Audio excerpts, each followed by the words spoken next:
Usually I avoid the daily news grind, catching up on periodically on the big stories and geopolitical events while ignoring minor league stories and rapidly passing trends. Becoming our age is not a news-oriented endeavor. However, as I was trying to select a topic for today, September 11th, I had something I wanted to go over here. I watched the towers fall. One of my classmates had an uncle in the Pentagon that day.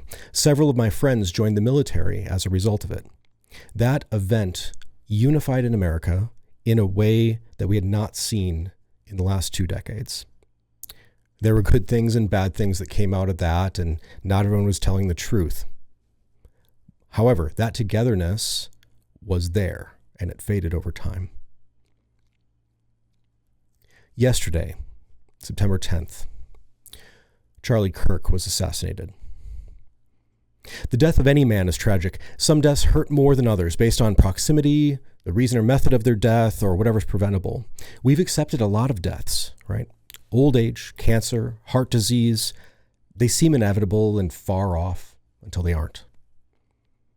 Deaths of despair, including both quick and slow deaths of despair, are also deaths we typically don't think about too much until they hit close to home.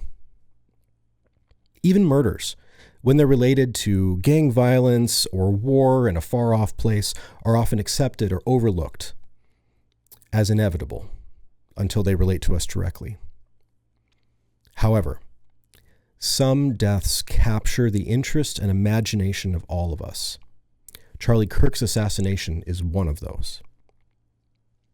Charlie stood for dialogue and reason. He was clear and well-spoken about both his faith and politics.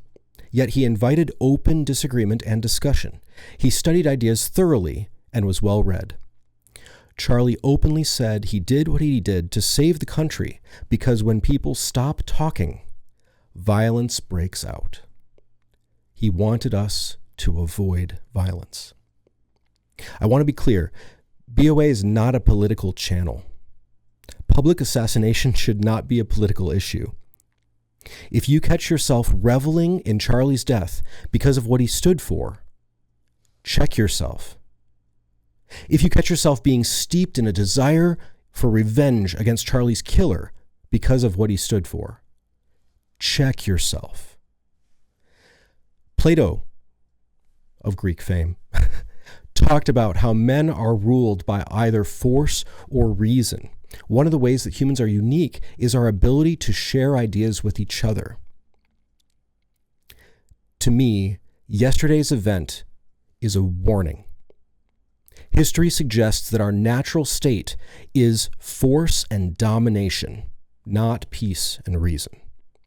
If we devolve into pure force, we can no longer have discussions with each other, and we will lose our civilization.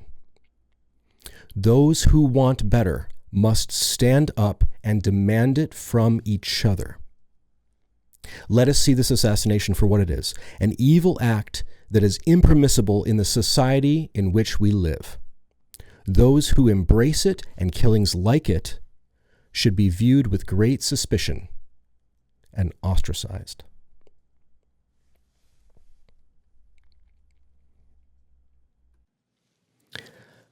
Duke, I wanted to bring you in here.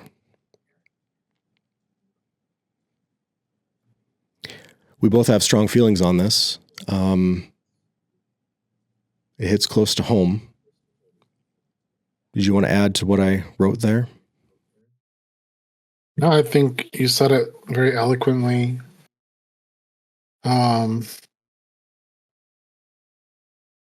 think that we were talking about a little earlier off camera, but to me, this feels big. This feels like a warning sign of where we're headed. Yeah. And it feels like if we don't pull back and all say together, we're not going to do this, that we're going to continue on a path towards increasing sectarian violence and open warfare, essentially. We do have an idea, though. This is a wake-up call for a lot of people.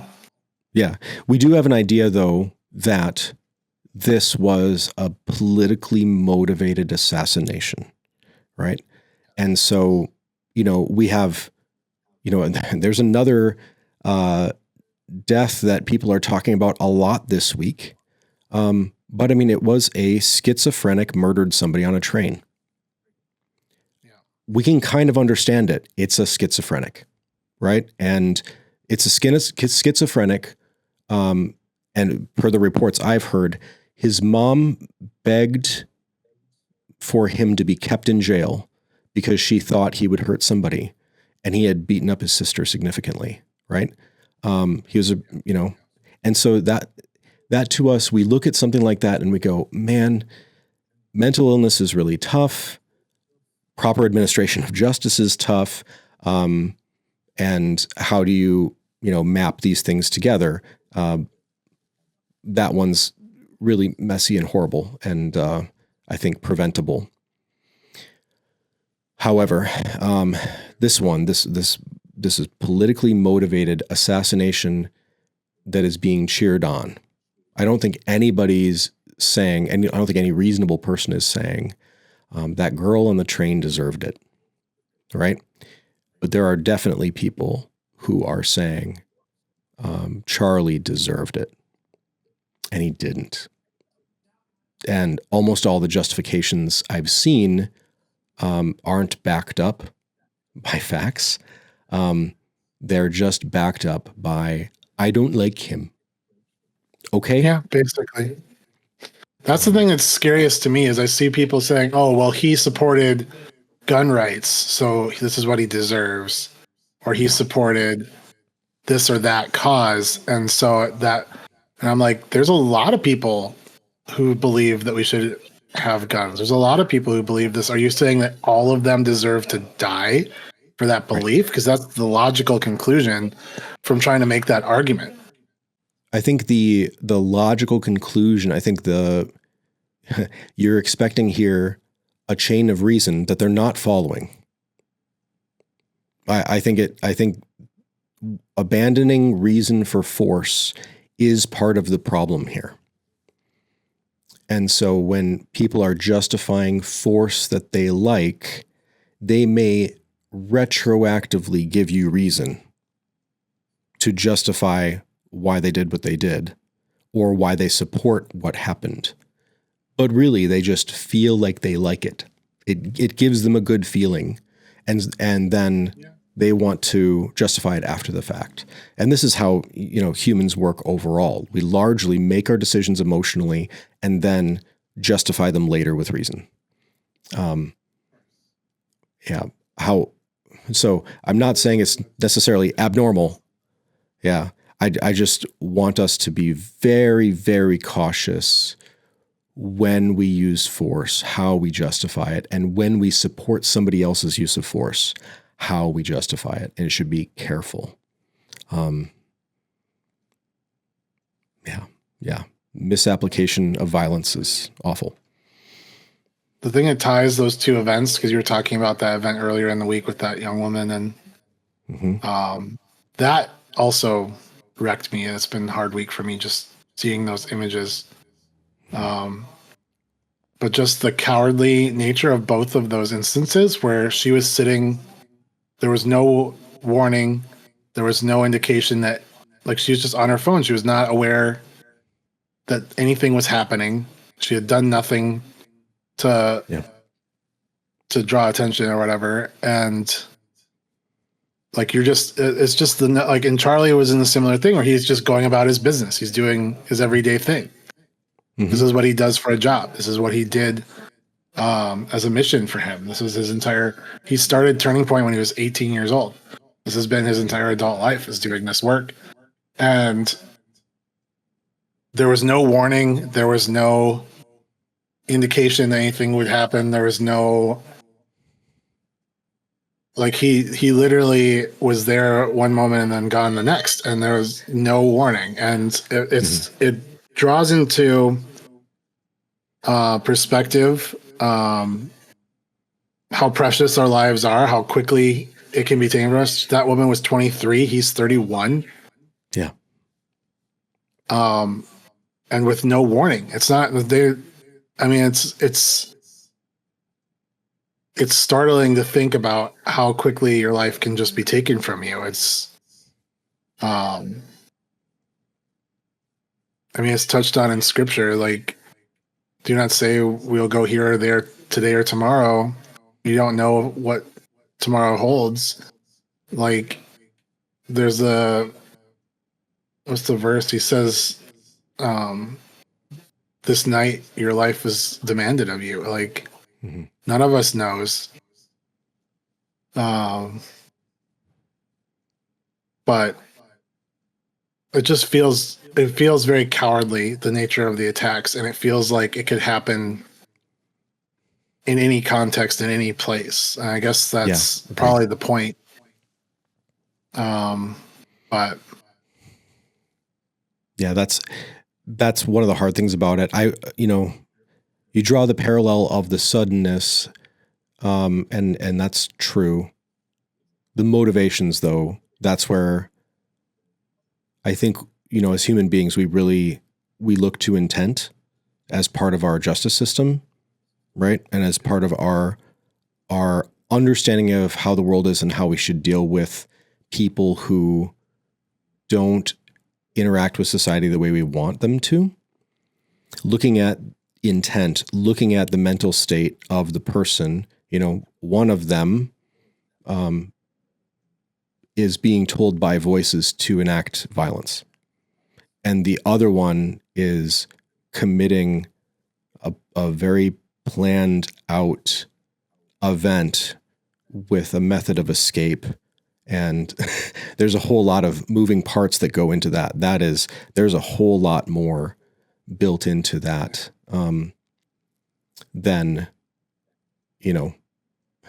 being mentally unwell and immediately shifted one way. The result is still, somebody dying, but the impact on us from a psyche perspective is different. No, I understand. I was just trying to draw a parallel there of I agree. That was something that I agree with the stood out to me about the first one, even though, the motivation is deranged, but the suddenness of it, like, I've been on trains where I wasn't paying 100% attention to the person sitting behind me.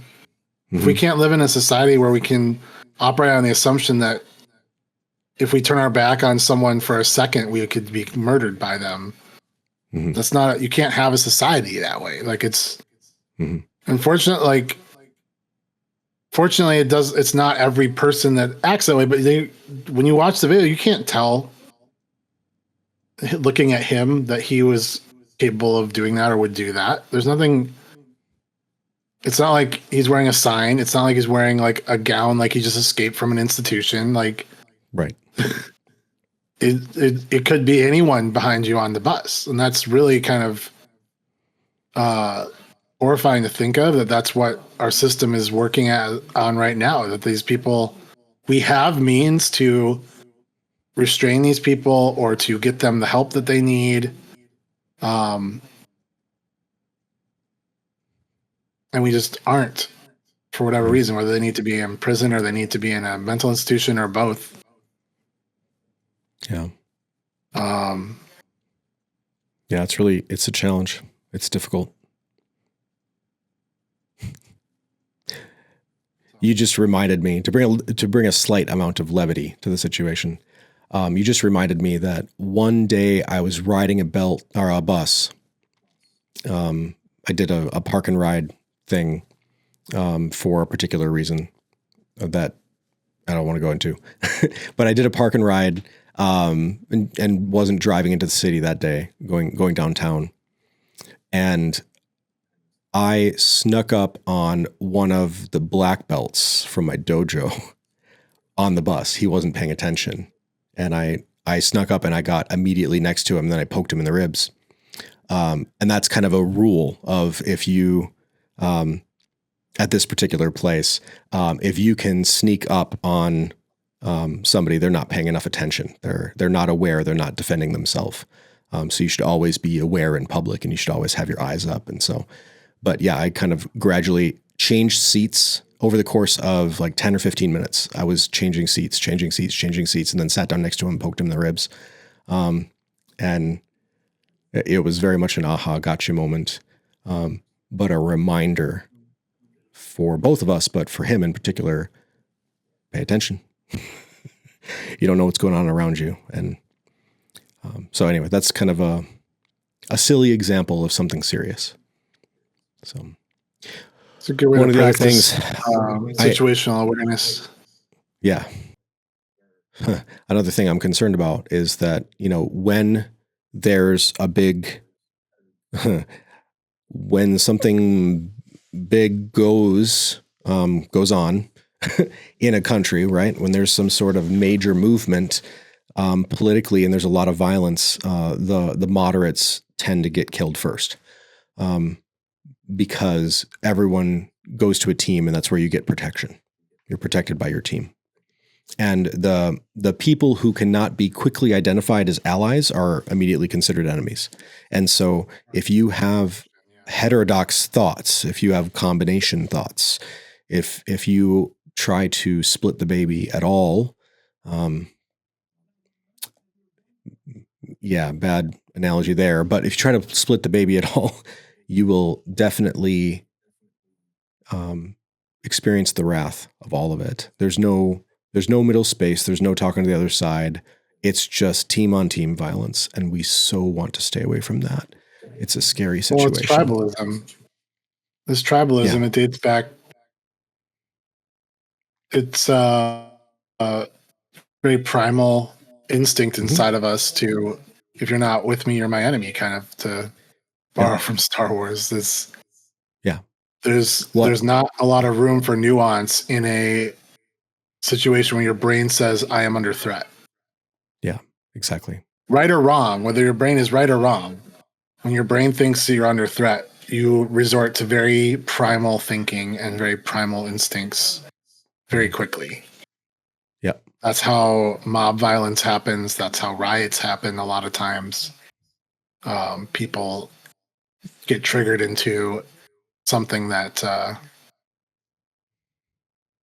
doesn't serve us in the modern context, but was very integral in our species survival several thousand years ago, when there was just small family units. Essentially, we weren't even into cities or towns hardly. It was the way we knew who we could trust was who is related to me, who is in my tribe. Right. And I mean, you say several thousand years ago, but 100 years ago. Well, of course, truly. I'm talking like pre-Bronze Age stuff, where it was like very, very family tribes, not even like cities or towns. At least there were cities a few hundred years. I mean, this is something that's innate in us that has continued in some perspective, in some way or another, throughout all of human history, whether in the civilized world or in more agrarian societies. It's still prevalent. It's still a factor. But I'm saying all the way back to pre-civilization kind of time period, Abrahamic time. And we agree. I'm just pointing out, there's a lot of roaming people groups. Mm-hmm. We agree. I'm just pointing out that, like, even if you look at, the American West, Wild West, a little over 100 years ago, that, initial friend-enemy distinction based on family, or based on skin color, or based on, the clothing you're wearing, where you're signaling something, right? That's common. And if we want to use, clothing signals, that stuff is still happening in a variety of places. That quick recognition. I think that's what sports leagues are hijacking, that part of our brains. I mean, I think it's a good outlet for that tribalism, to scream and yell at Packers fans or Cowboys fans or whoever you hate. As your rival team, there's a tribalism in there that kind of scratches that primal itch in us a little bit, with very low stakes. And so speaking, very rarely, even in more developing countries, it's very rare or uncommon for sports tribalism to devolve into violence. mm-hmm. It does happen, obviously, less commonly here in America, but it does happen. There was an incident even 10 years ago, I think, where there was a Giants fan was followed out to the parking lot after a Dodgers game and murdered. So like things like that do happen, but usually alcohol is a huge factor in that, where we lower our inhibitions and return ourselves to a more primal state in doing so. Mm-hmm. So it's something that I think is very prevalent still in our society. It's still innate in us, but I think that's like, I think about how seeing violent sports like car crashes in NASCAR or football collisions or hockey collisions, things like that. Even some baseball and basketball are not contact sports per se, but there still can be some pretty substantial collisions and injuries that can occur.